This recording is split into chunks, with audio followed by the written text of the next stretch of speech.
ഇപ്പോ ഇങ്ങനെ ഒരു റിക്വസ്റ്റ് തരാനുള്ള കാര്യം എന്താ മഞ്ചാടി? ജീവൻ രാജിനെ പോലീസ് അന്വേഷിച്ചുകൊണ്ടിരിക്കുകയല്ലേ? ജീവനെ കാണാതായിട്ട് എത്ര നാളായി സർ? ഇതുവരെ അന്വേഷണത്തിന്റെ ഒരു ഡെവലപ്മെന്റ്സും സർ ഞങ്ങളെ അറിയിച്ചില്ലല്ലോ. മുംബൈ പോലീസിന്റെ സഹായത്തോടെ അന്വേഷണം ഊർജിതമായി തന്നെ നടക്കുന്നുണ്ട്. ചില സൂചനകൾ അവിടുന്ന് കിട്ടിയിട്ടുമുണ്ട്. പക്ഷേ ഇപ്പോ ആ വിവരങ്ങളൊന്നും ഷെയർ ചെയ്യാൻ പറ്റില്ല.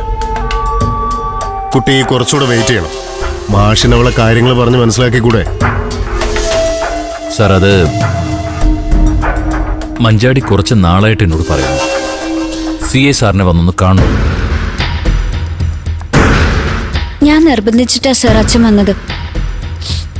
ജീവൻ രാജിന്റെ അച്ഛനമ്മയും കൊണ്ടുവരാതിരുന്നത് ഒരു സീൻ ഉണ്ടാവണ്ടെന്ന് കരുതിയ. അവരത്രമാത്രം സങ്കടത്തിലാ സർ കഴിയുന്നത്.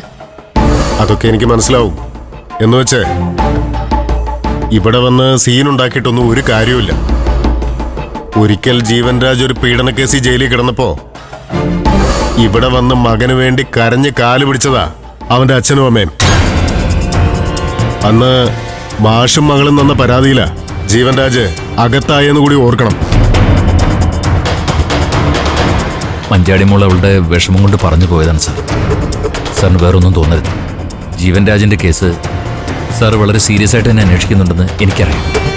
അതെ, ഞങ്ങൾ അവനെ അന്വേഷിച്ച് കണ്ടുപിടിച്ച് ഇവിടെ കൊണ്ടുവരുമെന്നുള്ള കാര്യം ഉറപ്പാ.